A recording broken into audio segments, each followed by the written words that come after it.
I want to tell you one more thing I know about the Negro. They didn't have nothing for their kids to do. They didn't have nothing for their young girls to do.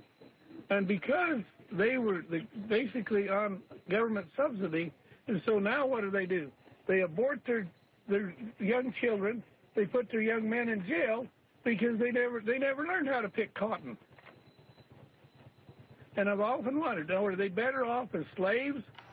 Are they better off as slaves? That is what's causing lots of conservative media outlets and Republican politicians into a fire sale of their Cliven Bundy American hero stock today.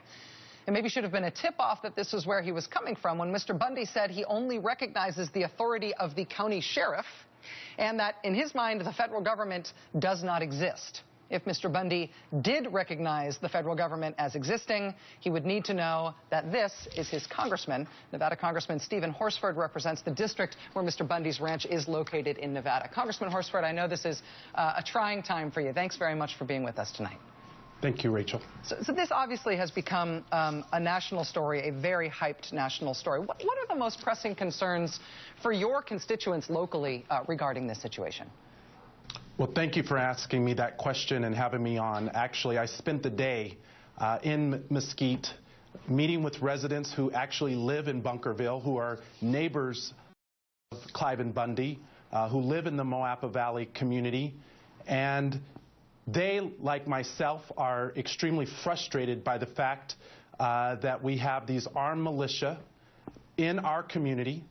The fact that children in Bunkerville, which is a community of only about 1,300 people, cannot walk around the corner from their home to their school without armed militia on the hills of our community. That they can't go to church on Sunday without armed militia being in or around the church because Cliven Bundy is there and the armed militia are there.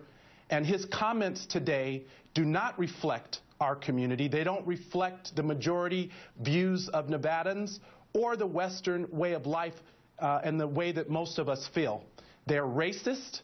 His comments were racist. They're infused with bigotry and hatred, and they belong in the dustbin of history.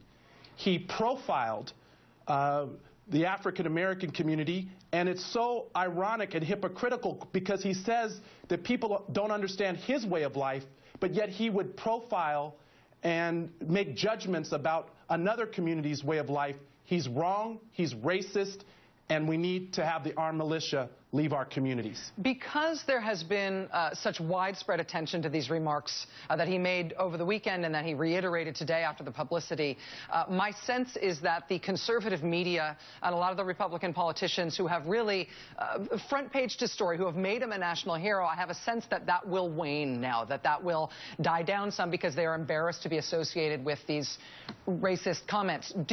Locally, though, in terms of your district and Mesquite and Bunkerville and these communities, do you have a sense that this is going to calm down, that this is going to become a safer and less stressful situation? Well, that's what we want. That's what the residents of Bunkerville and Mesquite and Moapa Valley want. The conservative media and the Republican elected officials who spoke out calling Cliven Bundy a hero when in fact his comments are anything but.